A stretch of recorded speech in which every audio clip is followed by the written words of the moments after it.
Hello नमस्ते दोस्तों, राम राम दोस्तों। हाल ही में बॉर्डर 2 फिल्म का टीजर आया। टीजर तो 2 ही मिनट का था, लेकिन 2 ही मिनट ने वही एकदम रिएक्शन दिया कि थू थू थू, सारा मूड खराब कर दिया। अब ये पूरा क्यों हुआ? अधिकतर लोगों का वही रिएक्शन था पहला, कि निराशा हुई यार देख करके, अभी 2 ही मिनट देखे और उसी में मजा नहीं आया।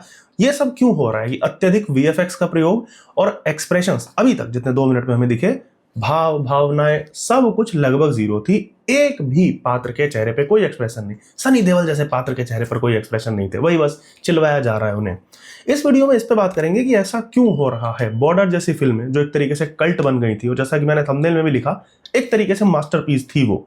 उस समय कोई वीएफएक्स नहीं होते थे, कोई इतने बड़े बड़े सीजीआई नहीं होते थे। मतलब प्लेन भी हमको ऐसा दिख रहा है कई शॉट्स में तो कि बिल्कुल कार्टून जैसा लगाया जा रहा है, लेकिन फिर भी वो फिल्म कल्ट क्यों बन जाती है? जब भी वॉर संबंधित फिल्मों का नाम लिया जाता है, डिस्कशन होता है हमारे देश में, तो एलओसी कारगिल और बॉर्डर, इन दोनों की चर्चा के बिना वो डिस्कशन खत्म नहीं हो सकता। मीम्स बनाए गए, वो एयरफोर्स वाला मथुरा दास, गद्दार और वो सब करके खूब हमने मीमबाजी तो की, लेकिन 1997 में आई फिल्म भी तकनीकी लेवल पे उस समय के मुकाबले, आज के मुकाबले की फिल्मों से कहीं गुना आगे लगती है। क्यों? क्योंकि कहानी है? नहीं, और भी कई रीजन है। इस वीडियो के माध्यम से एक बार बॉर्डर को रिविजिट करेंगे, और वीडियो का अंत होते होते आप समझ जाएंगे कि मैं बॉर्डर के लिए मास्टरपीस शब्द का प्रयोग क्यों कर रहा हूं। जैसा कि आप जानते हैं, स्पॉइलर भी ऐसा कुछ नहीं, सबने लगभग देखी है, 99.9% लोगों ने। तो सीधा फिल्म के सबसे स्ट्रॉन्ग पॉइंट पे आऊंगा, जो कि थे पात्रों की लिखावट। एक एक पात्र को जिस तरीके से पेपर पे उतारा गया था और उसके बाद स्क्रीन पे उतारा गया, यह इस फिल्म को स्ट्रॉन्ग बनाता है। हर एक पात्र का कुछ सिग्निफिकेंस था उस फिल्म में। हमें फौजियों की बारीकियों के बारे में बहुत चीजें पता लगती हैं। सबसे पहले मेरे फेवरेट पात्र से शुरू करते हैं, यानी कि सुनील शेट्टी, जो भैरव सिंह के रूप में हमें दिखते हैं। ये बीएसएफ का बंदा है, जो वहां पे पंजाब रेजिमेंट के साथ, जो कि लोंगेवाला की पोस्ट को टेक ओवर करने पहुंची थी, उनके साथ रुकता है ताकि तकनीकी बारीकियां बता सके, क्योंकि वो एरिया से वाकिफ था। यह पात्र लोकल राजस्थानी ही दिखाया गया है, और इसको थोड़ा सा आप कह सकते हैं कि जिंगोइस्टिक टच दिया गया, कि वो एक्स्ट्रा देशभक्त है या एक्स्ट्रा अपनी जमीन से प्यार करता है। उसका भी एक सिग्निफिकेंस था। मतलब जिस तरीके का उनका पात्र था, आजकल के तो रिव्यूअर्स कुर्ते ही फाड़ देते, जैसे भैरव सिंह ने पाकिस्तानी टैंकों की फाड़ी थी।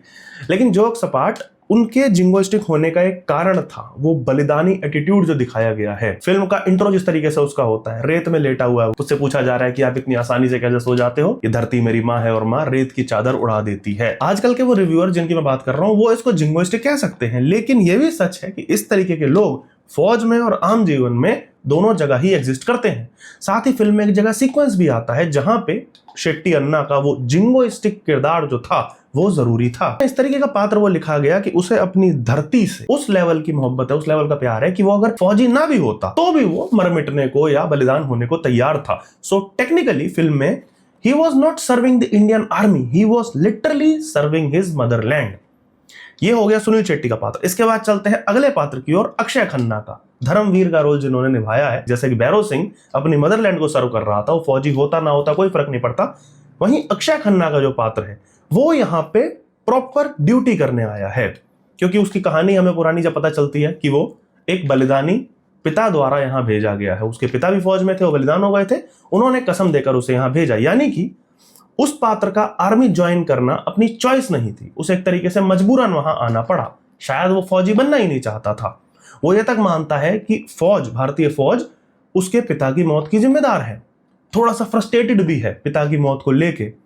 वो इस तरीके के डायलॉग बोलता है कि मेरे पिता एक वीर चक्र और एक अंधी मां के साथ मुझे छोड़ के चले गए। बड़ा नेगेटिव सा लगता है शुरुआत में सुनने में। उसके बाद छोटी छोटी चीजें दिखाई गई, जैसे कि वो सबसे कम उम्र का है, लेकिन सेकंड लेफ्टिनेंट यानी कि ऑफिसर ग्रेड का बंदा है। तो फिर वो जो जवान है, चाहे वो उम्र में थोड़े ज्यादा भी हैं, उन पे रौब दिखाने का प्रयास करता है। यानी कि उसे फौज की जो गर्मजोशी आपस में होती है, मजाक करने की जो लहजा होता है फौज वालों का, वो उसे पता नहीं है कि वो अपने ऑफिसर एटीट्यूड में है। लेकिन जब आसपास के लोग उसे समझाते हैं तो वो धीरे धीरे ये बारीकियां समझता है। पहले फाइट सीक्वेंस में हम देखते हैं कि वो खून देखकर उल्टी कर दे रहा है, फायर नहीं कर पा रहा है दुश्मन पे। अपने मेजर से यानी कि सनी देओल के पात्र से वो डांट खाता है। इस सब के बाद जब हम उस पात्र को लेकर थोड़ी बहुत नेगेटिविटी मन में पैदा कर रहे होते हैं, तो हमें उसका पर्सपेक्टिव पता चलता है। वो बोलता है कि मैं कैसे मार दूं किसी ऐसे व्यक्ति को जिसको मैं जानता नहीं। सुनील शेट्टी का पात्र समझाता है कि भाई ये लड़ाई डू और डाई की है, तुम नहीं मारोगे वो तुम्हें मार देगा। We are not the conqueror types. वो इंडिया के बारे में या इंडियन आर्मी के बारे में बात कर रहा है कि हम कॉन्कर करना नहीं चाहते, लेकिन कोई और आक्रमण करेगा तो आपको डिफेंड तो करना ही होगा, नहीं तो आप मरो या गुलाम बन जाओ। ये भी, इस तरीके के पात्र भी असल जीवन में एग्जिस्ट करते हैं। सोच कर देखिए, कोई व्यक्ति जो नहीं बनना चाहता था उसे मजबूरन वो बनना पड़ा, फौज ज्वाइन करनी पड़ी। वो खून खराबा नहीं देख सकता। अब कोई ऐसे में क्या देगा, तो फिर तो उसे फौज ज्वाइन ही नहीं करनी चाहिए थी। कई बार असल जीवन में आपकी मजबूरियां हो जाती हैं, जैसा कि उसने बताया, उसके पिता ने उसको कसम देके जबरदस्ती भेजा और उसके पिता अब इस दुनिया में नहीं है। अब ऐसे में वो क्या करे? आप अगर उस पात्र के भीतर झांक के देखेंगे तो उसका पर्सपेक्टिव भी आपको ठीक लगेगा। लेकिन सबसे जरूरी चीज जो फिल्म में दिखाई वो कायर नहीं है, यानी कि जब भी उसे उसका धर्म, उसका कर्म याद दिलाया जाता है, उसके बाद वो मुड़कर नहीं देखता। उसने अपने आप को प्रूव भी किया। अभी परिवार शुरू भी नहीं हुआ था, केवल एक अंधी माँ है उसके घर में, लेकिन वो तब भी बलिदान होता दिखाया गया है। तो ये भी एक डिफरेंट तरह का पात्र था जो कि रियल लाइफ में और फौज में भी एग्जिस्ट करते हैं। परिवार से चलते हैं अगले पात्र पे, जो बेचारा परिवार से मजबूर था। ये मेरा सेकंड फेवरेट पात्र है, जो है मथुरा दास। सुदेश बेरी ने निभाया। ये मीम मटेरियल बन गया, हम सब ने देखा है। लेकिन अगर हम सीरियस लेवल पे बात करें तो स्क्रिप्ट में ये कितना अच्छे से लिखा गया था और कितना जरूरी था ये पात्र। सोचिए, इसका इंट्रोडक्शन ही ऐसे होता है कि वो छुट्टी मांग रहा है। हमारे दिमाग में पहले ही एक नेगेटिव सी इमेज बन जाती है, भगोड़ा टाइप की, यार ये तो जैसे ही लड़ाई हुई छुट्टी मांगने लग गया। लेकिन ये पात्र हमें रियलाइज कराता है कि भाई फौजी भी इंसान होते हैं। एक नॉर्मल पर्सपेक्टिव चलता है हमारे समाज में, हमारे देश में, और देशों में भी चलता है, लेकिन हाँ भारत में थोड़ा ज्यादा है, कि हम फौजियों को, सैनिकों को भगवान या इंसान से 2 फुट ऊपर का दर्जा दे देते हैं। ऐसा करके हम उसे सम्मान जरूर देते हैं, लेकिन हम उससे एक इंसान होने का हक तक छीन लेना चाहते हैं। यानी कि अब उसका काम है केवल हमारी प्रोटेक्शन करना, सरहद पे खड़े रहना और एक दिन हमारे लिए लड़ते लड़ते मर जाना। हम उसे सम्मान बहुत देंगे, लेकिन जरा सा भी यदि वो घर परिवार के पास जाने या अपने कंफर्ट की बात करेगा तो हम उसे सीधा जज करेंगे कि तुम्हें इसका हक नहीं है, तुम बस देश के लिए लड़ो और मरो। मथुरा दास का कैरेक्टर इसीलिए इंपॉर्टेंट था और इसीलिए मैं कह रहा हूं कि बढ़िया लिखा गया है, क्योंकि यह दिखाता है कि फौजी को भी आम आदमी जैसी समस्याएं होती हैं। उसकी पत्नी बेड रिडन है, उसके बच्चों को खाना देने वाला, पानी देने वाला कोई नहीं है। वो छुट्टी के लिए अप्लाई कर रहा है तो वो वॉर के चलते नहीं कर रहा कि वो वॉर से डर रहा है। उसी चीज के चक्कर में वो फ्रस्ट्रेटेड रहता है। इसी के चक्कर में उसके सुनील शेट्टी के पात्र के साथ लड़ाई होती दिखाई गई है। यह भी एक बढ़िया उदाहरण है। ऐसा भी होता है कि 54 डिग्री की गर्मी में आप सड़ रहे हो, आपके घर में प्रॉब्लम है, आप फ्रस्ट्रेटेड हो, तो फ्रस्ट्रेशन कहीं ना कहीं तो निकलेगी। अब वो दुश्मन पे नहीं निकलती तो वो कई बार अपने कॉलीग पे निकल सकती है। अब उसको हम ऐसे ना देखें कि आपस में हमारी फौज के लोग लड़ रहे हैं, नहीं, वो 2 इंसान लड़ रहे हैं जिनकी अपनी अपनी प्रॉब्लम्स हैं। वो एक एरिया को गाली दे देता है, सुनील शेट्टी उससे आहत हो जाता है क्योंकि वो लोकल है। वही जैसा कि मैंने कहा, हम उसे जिंगोइस्टिक कह सकते हैं, लेकिन वो पात्र शायद इसीलिए ऐसा लिखा गया था ताकि दोनों के बीच के डिफरेंसेस हमें दिखाए जा सके, और दोनों ही अपनी अपनी जगह सही हैं। मथुरा दास के पात्र की जो फ्रस्ट्रेशन है वो पर्सनल है, पर वो कहीं और निकल रही है। सुनील शेट्टी का पात्र है, वो अपनी मदरलैंड से प्यार करता है और वो उस वजह से आहत होता है। इसीलिए मैं इसे एक बढ़िया लिखाई का उदाहरण कहूंगा। और जो सबसे मजेदार चीज है, जो मीम मटेरियल बना, कि मथुरा दास की गलती क्या थी कि उसकी छुट्टी सैंक्शन होती है और वो एक्साइट होते हुए एक भूल कर जाता है, वो सेलिब्रेशन सा करने लगता है। तब हमारे सनी देओल का पात्र, मेजर का पात्र, उसे सीख देता है। बहुत ही शानदार मोनोलॉग है वो सन्नी पाजी का, कि आपको छुट्टी मिली है क्योंकि आपके घर में प्रॉब्लम है। वो प्रॉब्लम को लेके पूरा एक मोनोलॉग देते हैं कि किसी की माँ बीमार है, किसी की मांदी है, आपकी पत्नी जिस तरीके से बीमार है, औरों की माँ बहन, घर में बहुत लोग हैं, जिंदगी का दूसरा नाम प्रॉब्लम है। लेकिन अगर हर फौजी प्रॉब्लम के कारण छुट्टी ले ले तो जंग कैसे जीती जाएगी? अब यहाँ पे एक वाला सीन होता है कि हम फंस जाते हैं, हमें उसकी प्रॉब्लम भी दिख रही है, लेकिन हमें यह भी पता लग रहा है कि बात तो मेजर भी सही कह रहा है। इसीलिए मैं कह रहा हूं कि स्क्रिप्ट बहुत स्ट्रांग है, पात्र बहुत सोच समझ के लिखे गए हैं। गद्दार का टैग उस पर लगने वाला होता है, लेकिन फिर भी शानदार लिखाई का उदाहरण यहाँ पे दिया गया कि हमें सिद्ध किया गया अंत में कि वो गद्दार नहीं था, ना ही वो डरपोक था, ना वो लड़ाई से डर कर भाग रहा था। वो बस हालात का मारा था। जब उसे चुनने का समय आया तो उसने फैमिली के ऊपर, अपनी पत्नी के ऊपर देश को चुना और वो वापस आता है। अगले 2 पात्रों के बारे में बात करते हैं, पुनीत इस्सर और कुलभूषण खरबंदा, जिन्होंने रतन सिंह और भागीराम दोनों का पात्र निभाया। मेन लीड नहीं थे, लेकिन उनका रोल बेहद इंपॉर्टेंट था। ये फौजी की नौकरी समाप्त करके एक शांत जीवन जीना चाहते हैं, ढाबा होटल अपना खोलना चाहते हैं। दोनों का बाहर कोई खास है नहीं। ऐसे भी लोग फौज में होते हैं जिनकी कुछ खास फैमिली नहीं है, यदि है तो बूढ़े माँ बाप हैं जो आज हैं कल नहीं है। वो भी फौज में सर्व कर रहे हैं और उनके अपने ऐसे छोटे छोटे सपने होते हैं जो कि आपने रियल लाइफ में देखे भी होंगे।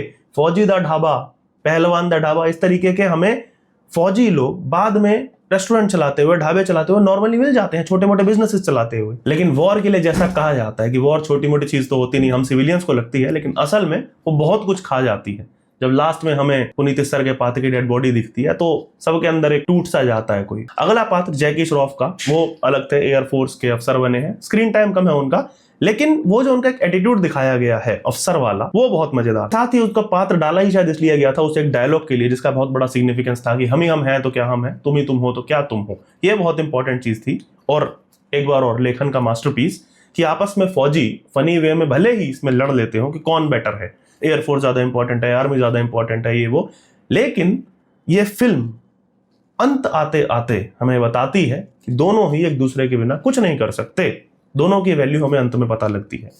Last but not the least Sunny पाजी का पात्र, जो कि असल किरदार पे बेस्ड था, मेजर कुलदीप सिंह चांदपुरी। इनका पात्र इतने बड़े एक मिथक को तोड़ता है, ये एक मेरा पर्सपेक्टिव है, ये आपको भी अगर लगे तो आप मुझे कमेंट सेक्शन में बता सकते हैं कि ये क्या बड़ा मिथ कहने या लांछन कहने लगता है डिफेंस फोर्सेस पे कि भाई अफसर तो बस मलाई खाते हैं, असली बलिदान सैनिक देता है, फौजी देता है। ये फिल्म उसे इतनी सुंदरता से ट्रीट करती दिखाती है शुरुआत में ही, अगर आपने फिल्म देखी हो, कि हर कोई अपने अपने स्तर पर बलिदान दे रहा है। सनी देओल का पात्र, उसका ससुर किसी स्ट्रांग पोजीशन पे दिखाया गया है और उसका ट्रांसफर करा देना चाहता है उनकी पत्नी के कहने पर कि उन्हें ना जाना पड़े जंग में। वो बंदा धमकाता है कि मैं अपनी पत्नी को यानी कि आपकी बेटी को डाइवोर्स दे दूंगा अगर आपने ऐसा किया तो। और ऐसा भी असल में होता है कि अफसर लोहा लेने में पीछे नहीं हटते। हाँ, होता होगा कुछ ऐसा रेशो कि 90% ऐसे होते हैं, 10% नहीं भी होते, लेकिन मिथक बन जाता है कि नहीं यार अफसर तो बस मलाई चाटते हैं। ऐसा नहीं होता। एक और चीज जो मजेदार थी कि असल काम क्या होता है किसी कमांडर का, जहां जो वीक पड़े उसे उठाना है। चाहे अक्षय खन्ना का पात्र, उसे टफ बनाना हो कि तुम खून देखकर उल्टी कर रहे हो, ये कैसे चलेगा, फिर तो तुम्हें आना ही नहीं चाहिए था फौज में। मथुरा दास का पात्र कि उसे उसकी गलती का एहसास कराना और वापस आने पे माफ भी करना, ये पेन डाउन बहुत अच्छा किया गया है स्क्रिप्ट में। यही मेन कारण है पात्रों की लिखाई, और एक एक पात्र जो यूनिक है, एक पात्र दूसरे पात्र जैसा नहीं है। ये यूनिकनेस अब की फिल्मों में हमें देखने को नहीं मिल रही है। वो वीएफएक्स पे ज्यादा डिपेंड हो रहे हैं और असल स्क्रिप्ट से दूर हट जा रहे हैं। ये बारीकियां जो मिस हो रही हैं वो उस बॉर्डर को स्पेशल बनाती थी और इस बॉर्डर में कहीं ना कहीं अभी तक फीकी लग रही हैं। मैं होप करता हूं कि शायद फिल्म बेटर हो। और कुछ छोटी छोटी चीजें जो पॉजिटिव बनाती हैं फिल्म को, संदेश से आते हैं गाना, वो टाइमलेस अमर गीत है, इससे बेहतर शायद ना कुछ बना है ना बन पाएगा। अंत में गाना आता है, वो अमन की आशा टाइप की वाइब देता है, मेरे दुश्मन मेरे भाई मेरे हमसाए।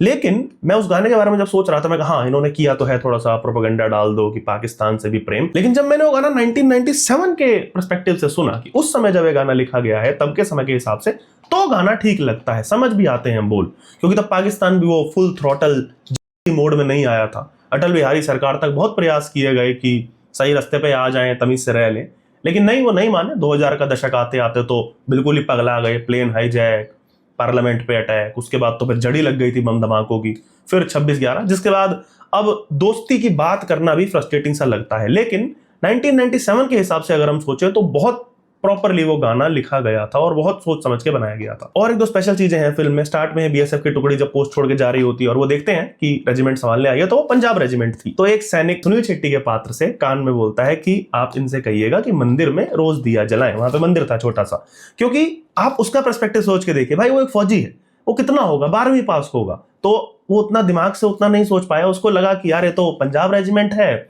और ये तो पंजाबी होंगे, ज्यादातर सरदार होंगे, गुरुद्वारे जाते होंगे, तो शायद इन्हें मंदिर का सिग्निफिकेंस ना पता हो उतना। लेकिन उस समय पे आप सन्नी पाजी का, उनके पात्र का रेस्पॉन्स देखेंगे तो बहुत पॉजिटिव था। और फिल्म में दिखाया गया है कि अक्षय खन्ना मंदिर में दिया जलाते हैं और मंदिर का सिग्निफिकेंस भी उस फिल्म में बहुत शानदार दिखाया गया है। ऐसी छोटी छोटी चीजें।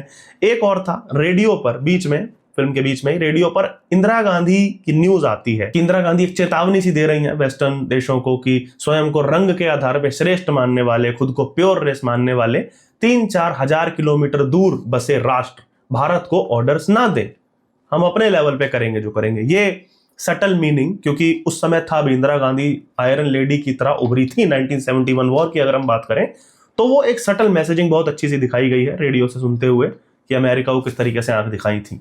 तो ऐसी छोटी छोटी चीजें हैं, सटल मैसेजिंग, पात्रों का लिखा जाना, ये फिल्म को जीवंत बनाता था। मैंने जब फिल्म दोबारा से देखी एक बार तो मुझे लगा कि हाँ यार, there is a reason it's a masterpiece. तो वो जान पात्रों में, स्क्रिप्ट में अगर वापस लाई जाए तो शायद वीएफएक्स पे उतना डिपेंड होने की आपको जरूरत नहीं पड़ेगी।